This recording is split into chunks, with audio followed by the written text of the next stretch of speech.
తెలంగాణ ఆకాంక్ష నెరవేరాలంటే కాంగ్రెస్ పార్టీని గెలిపించాలని MLC Jeevan Reddy, Nizamabad parliament సభ్యుడు జీవన్ రెడ్డితో పాటు చెన్నూరు ఎమ్మెల్యే వివేక్ వెంకటస్వామి అన్నారు. జగిత్యాల్లో వివేక్ కుమారుడు పెద్దపల్లి ఎంపీ అభ్యర్థి వంశీతో కలిసి మీడియా సమావేశం నిర్వహించి మాట్లాడారు. కేసీఆర్ స్వార్థ ఆర్థిక ప్రయోజనాల కోసం వ్యవహరించారని, ఇందుకు బీజేపీ భారాసకు రక్షణ గోడలు తయారైందని జీవన్ రెడ్డి మండిపడ్డారు. ఏడాదికి 2 కోట్ల ఉద్యోగాలు ఇస్తామని నల్లధనం వెలికితీసి పేదల ఖాతాలో 15 లక్షలు ఇస్తామని హామీ మరిచి పెట్రోల్ ధరలు, నిత్యావసర ధరలు పెంచిన మోడీ ప్రభుత్వాన్ని దించాల్సిన అవసరం ఎంతైనా ఉందని జీవన్ రెడ్డి అన్నారు. వివేక్ మాట్లాడుతూ కేసీఆర్ అవినీతిపై మనీ లాండరింగ్ కేసు నమోదు చేసి చర్యలు తీసుకోవాలని డిమాండ్ చేశారు. ఫోన్ ట్యాపింగ్ కేసులో కేసీఆర్ పై కేసు అని వివేక్ డిమాండ్ చేశారు. ఎన్నికల్లో తెలంగాణ రాష్ట్రంలో 14 నుంచి 15 సీట్లు గెలుస్తామని వారు ధీమా వ్యక్తం చేశారు. యూపీఏ చైర్పర్సన్ సోనియా గాంధీ గారి నేతృత్వంలో తెలంగాణ రాష్ట్ర ఏర్పాటు ఆవశ్యకతను తెలియజెప్పే విధంగా కృషి చేసినటువంటి వివేక్ గారు వాస్తవంగా గ్యాస్ బ్రాండ్ ఆఫ్ పెద్దలు వెంకటస్వామి గారి బ్రాండ్ వారికి ఉందని చెప్పారు. అంటే ఇది చెప్పడం తప్పనిసరి కాబట్టి ఇది చెప్తున్నాను. డస్ నాట్ మీన్ దట్ నేను పెద్దలు వెంకటస్వామి గారి పేరు తీసుకుంటున్నా అని చెప్పంటే నేను వీరిని తక్కువ చేశాను కాదు. వారి ఆశీర్వచనంతో ఏదైతుందో వారి వల్ల వారి ఆలోచన విధానానికి అనుగుణంగా అంటే పెద్దలు వెంకటస్వామి గారు ఏదైతుందో తెలంగాణ రాష్ట్ర ఏర్పాటు సాధననే తన జీవిత లక్ష్యంగా ఎంచుకున్నారని చెప్పంటారు. తెలంగాణ రాష్ట్ర ఏర్పాటు సాధననే వారి జీవిత లక్ష్యంగా ఎంచుకున్నారని చెప్పండి. వారు ఉమ్మడి రాష్ట్రంలో అప్పుడు చిన్నారెడ్డి గారితో కలిసి ఉద్యమం చేయడమే కానివ్వండి, తదుపరి కాలంలో ఏదైతుందో ఎప్పుడు ఏ సందర్భం వచ్చినా కానీ కాంగ్రెస్ పార్టీని ఈ రాష్ట్ర ఏర్పాటు అంశంపై ఏదైతుందో ఒక నిర్ణయం తీసుకునే విధంగా వారు ఉద్యమించినటువంటి ఒక నాయకులు వెంకటస్వామి గారికి ఈ యొక్క ఆలోచనకు అనుగుణంగా ఇవాళ వివేక్ గారు ఏదైతుందో వారు ముందుకు పోవటము, తెలంగాణ రాష్ట్ర ఏర్పాటు సాధన వారు కృతకృత్యులు కావటము, రాష్ట్రం ఏర్పడ్డ తదుపరి ఏదైతుందో మరి అప్పటి తెలంగాణ రాష్ట్ర సమితి వాస్తవంగా ఉద్యమ ఆకాంక్షలకు అనుగుణంగా పనిచేస్తుందనే ఒక భావనతోని 2014 కానీ 18 కానీ 2 పర్యాయాలు కూడా టీఆర్ఎస్ పార్టీ అంటే బీఆర్ఎస్ పార్టీకి అవకాశాలు కల్పించింది. కానీ ఉద్యమ ఆకాంక్షలు నెరవేర్చడం లోపల ఏదైతుందో నిర్లక్ష్యం చేయడంతో పూర్తిగా అసలు బేసిక్గా ఉద్యమ ఏ లక్ష్యాలతో అయితే ఉద్యమించడం జరిగిందో ఇవాళ నిధులు కానీ, నీళ్లు కానీ, నియామకాలు కానీ, మీరు నిధులకు సంబంధించి ఏదైతుందో ఈ రాష్ట్రాన్ని అప్పులో ఉబ్బులకు నెట్టబడే విధంగా ఏదైతుందో తన స్వార్థ ప్రయోజనాల కొరకు, కేవలం తన స్వార్థ ప్రయోజనాలు, ఆర్థిక ప్రయోజనాల కొరకు అంటే ఒక లిఫ్ట్తో మనకు వచ్చే సమకూరేటువంటిగా నీరు ఎల్లంపల్లి వరకు 3 లిఫ్ట్తో ఏదైతుందో దాన్ని నిర్మాణం చేపట్టబడే విధంగా కేవలం 38,000 కోట్లతో నిర్మాణం చేయగలిగే అవకాశం ఉన్నటువంటి ఒక ప్రాజెక్ట్ 1,20,000 కోట్ల నిర్మాణ అంచనా వ్యయం పెరుగుదల ఏ విధంగా చెప్పండి. 3 times 40,000 కోట్లతో నిర్మాణం చేయగలిగే అవకాశం ఉన్న ప్రాజెక్ట్ 1,20,000 కోట్లకు అంచనా వ్యయం పెంపొందించడం అంటే కేవలం అప్పటి టీఆర్ఎస్ ప్రభుత్వం కేసీఆర్ గారు ఏదైతుందో ఆయన స్వార్థ ఆర్థిక ప్రయోజనాల కొరకు చెప్పండి.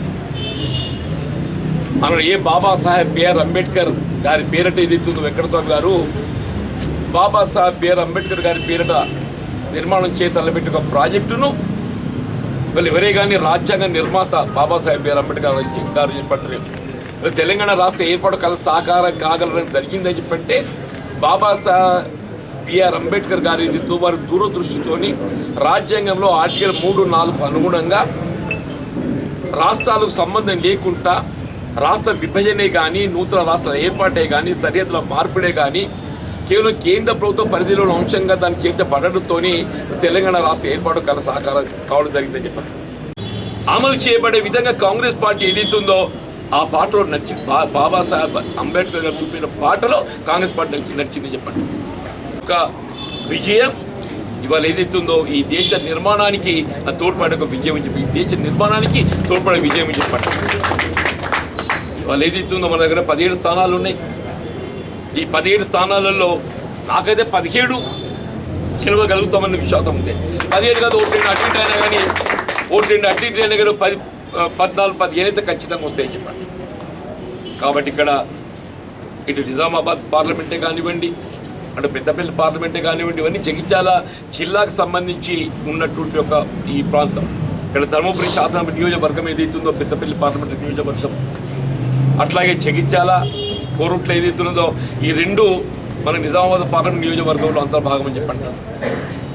ఇప్పుడు మిత్రుడు వివేక్ గారు ఏదైతుందో వారు గత పార్లమెంట్ ప్రజాస్వామ్యంలో చరిత్రలో వరకు ఉన్నటువంటి అనుభవాన్ని ఏదైతుందో మనకు తోడుగా నిలిచే విధంగా జీవన్ రెడ్డి గారు ఏదైతే చెప్పినారో ప్రాణహిత చేవెళ్ళ ప్రాజెక్ట్ 36,000 కోట్ల ప్రాజెక్ట్ని 1,25,000 కోట్ల ప్రాజెక్ట్ చేసిన కేసీఆర్ మనం చూస్తున్నాము. కాళేశ్వరంలో ఎట్లా అక్కడ డిజైన్ డిఫెక్ట్స్, ఎందుకంటే చాలాసార్లు కేసీఆర్ గారు చెప్పినారు ఈ రాత్రింబగలు నేనే ఇరిగేషన్ పుస్తకాలు చదివి ఈ ప్రాజెక్ట్ని డిజైన్ చేసినానని చెప్పి కేసీఆర్ గారు చాలాసార్లు చెప్పడం జరిగింది.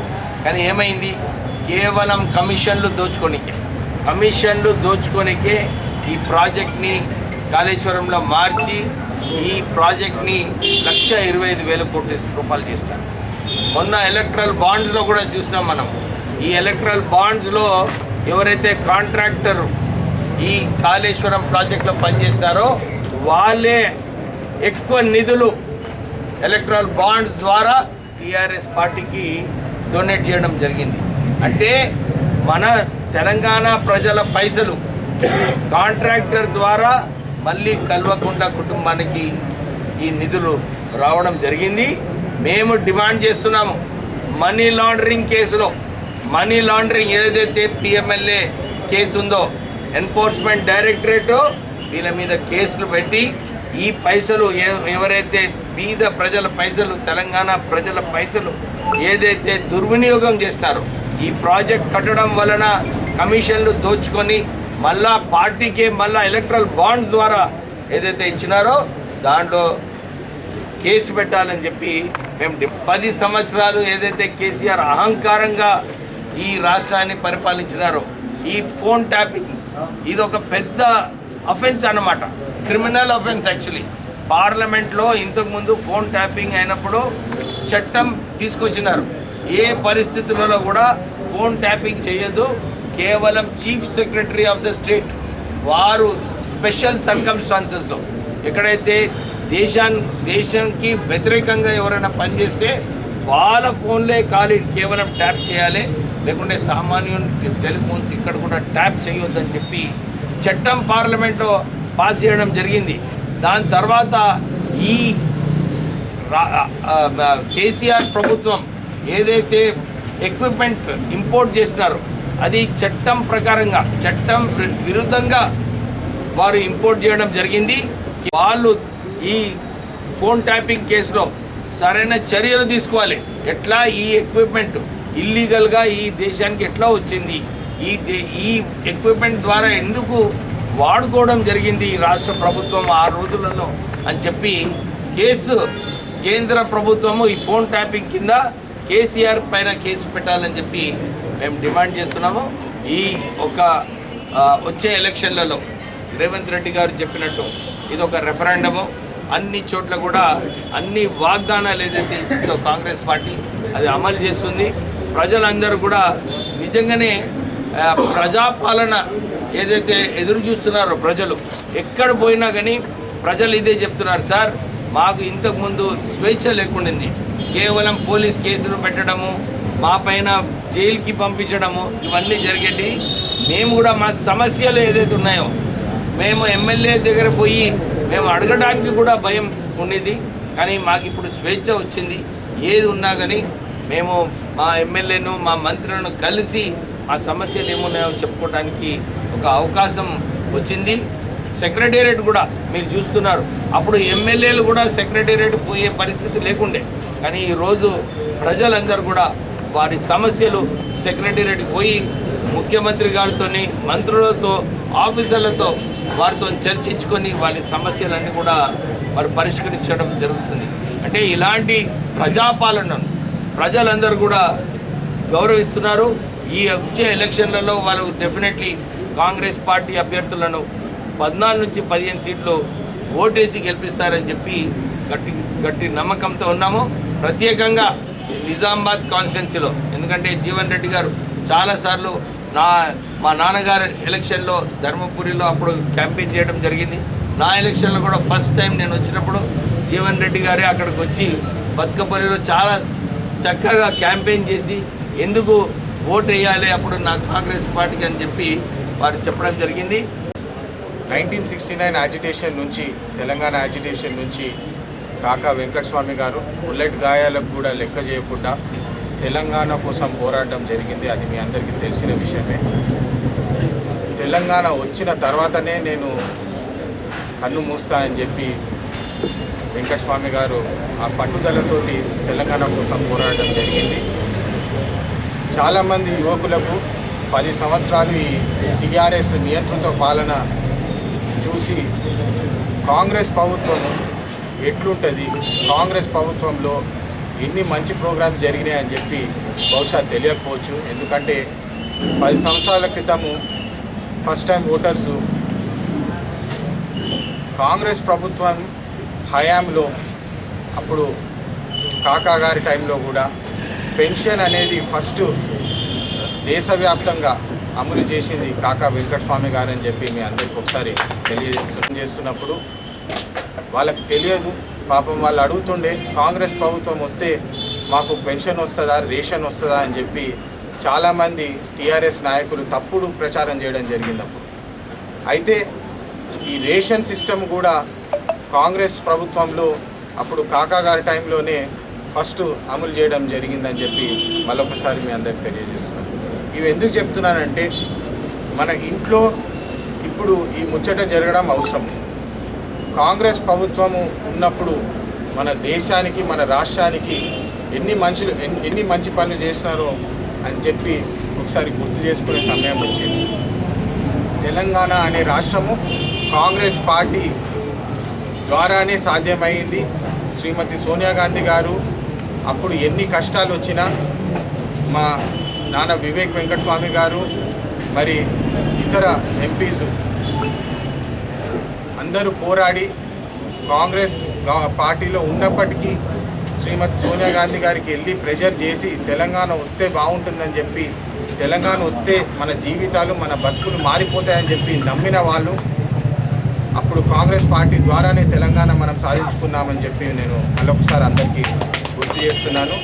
కారణాలు మనం చూస్తే ఈ నియంతృత్వ పాలనలో ఈ అక్రమ దందాలు ఎక్కడ చూసినా, ఏ అసెంబ్లీ చూసుకున్నా ఈ టీఆర్ఎస్ పార్టీ హయాంలో అక్రమ దందాలు, ల్యాండ్ కబ్జాలు, భూ కబ్జాలు, ఇసుక దందాలు ఎక్కడ చూసినా సొంత లాభాల కోసమే పనిచేసినారు. కానీ మీరు గ్రామాల్లో వెళ్తే, ఇంటీరియర్స్ పోతే తాగడానికి ఆఫ్టర్ ఆల్ ఒక వాటర్ బోర్వెల్ కూడా పెట్టని పరిస్థితి ఇవాళ తెలంగాణలో ఉంది. తెలంగాణ వస్తే ఉద్యోగాలు వస్తాయి, మన జీవితాలు మారుతాయని చెప్పి 1500 మంది స్టూడెంట్స్ ప్రాణ బలిదానాలు చేసుకొని తెలంగాణ వస్తే బాగుంటుందని చెప్పి వాళ్ళ ప్రాణాలకు లెక్క చేయ గత 15 సంవత్సరాలు పనిచేసడం జరిగింది. విశాఖ చారిటబుల్ ట్రస్ట్లో ఒక మెంబర్గా ఉన్నాను. వివేక్ గారు పదవిలో ఉన్నా లేకున్నా అనేక వాటర్ బోర్వెల్స్, స్కూల్ బెంచెస్, ఇతర స్కీమ్స్ బోర్వెల్స్ వేయడం జరిగింది. దాంతోపాటు హమ్ కిసీసే కమ్నే అని చెప్పి మా కాకగారు ఎప్పుడు చెప్తుండే, నేను అది ఖచ్చితంగా నమ్ముతాను. ఎవరైనా ఏదైనా సాధించవచ్చు, కానీ దాని వెనుక ఒక కృషి ఉంటుంది, ఒక కష్టపడాలని చెప్పి ఎప్పుడు చెప్పేవారు ఇంట్లో కూడా. నా వంత నేను ఒక పైకప్పు, సోలార్ పైకప్పు తయారు చేయడం జరిగింది. దానికి పేటెంట్ రైట్స్ అమెరికాలో ఇలాన్ మస్క్ అగేన్స్ట్ కూడా first Indian in the world to get patent rights against Elon Musk అని కూడా ఈ సందర్భంగా తెలియజేస్తున్నాను. ఇది ఎందుకు చెప్తున్నానంటే మనకు అవకాశం ఉన్నా లేకున్నా ప్రతి మనిషికి మన తెలివితేటలు ఉపయోగించుకొని కష్టపడి కృషి చేస్తే ఎవరైనా ఏదైనా సాధించుకోవచ్చు అని చెప్పి ఈ ఉదాహరణకు చెప్తున్నాను. అదేవిధంగా కాకా గారి కృషి, మా నాన్నగారి కృషి తర్వాత నేను నా సొంతంగా ఒక బైక్ కంపెనీ పెట్టుకున్నాను. దాంట్లో 500 మందికి నేను ఉద్యోగము కూడా దాని ద్వారా ఇవ్వడం జరిగింది. ఇది ఎందుకు చెప్తున్నానంటే మనం అందరము కలిసి కృషి చేస్తే తెలంగాణ రాష్ట్రం ఒక మంచి దారిలో ఒక మంచి బాటిలో పెట్టి మన యువతకు మేము లాస్ట్ టైం చెన్నూరు ఎలక్షన్స్లో కూడా చెప్పడం జరిగింది 45,000 ఉద్యోగాలు ఖచ్చితంగా తీసుకొస్తాము పెద్దపల్లి ప్రాంతంలో అని చెప్పడం జరిగింది. సింగరేణి గోల్డ్ మైన్స్ అప్పుడు కాకగారు ఉన్నప్పుడు కాకగారి హయాంలో 1,00,000 పైన ఉద్యోగాలు అప్పుడు సింగరేణి కాలనీస్కి ఆ ప్రాంతానికి తీయడం జరిగింది. ఇదంతా మళ్ళొకసారి అందరికీ గుర్తు చేస్తున్నాను. నా విజ్ఞప్తి పెద్దలందరూ ఇంట్లో ఒక్కసారి యువతకు కూడా ఈ విశేషాలన్నీ ఒకసారి గుర్తు చేసి మంచి ప్రభుత్వం వస్తే మన జీవితాలు బాగుపడతాయి, మన జీవితం మంచి బాటలో ఉంటాయి, మన భవిష్యత్తు బాగుంటుందని చెప్పి మళ్ళొకసారి కాంగ్రెస్ హయాం తీసుకొస్తే ఈ వచ్చే ఎన్నికల్లో జీవన్ రెడ్డి గారు మరి ఇతర 17 సీట్లకు కూడా కాంగ్రెస్ పార్టీని ఎంచుకుంటే మన రాష్ట్రానికి దేశానికి అభివృద్ధి చెందుతుందని చెప్పి నమ్ముతున్నాను.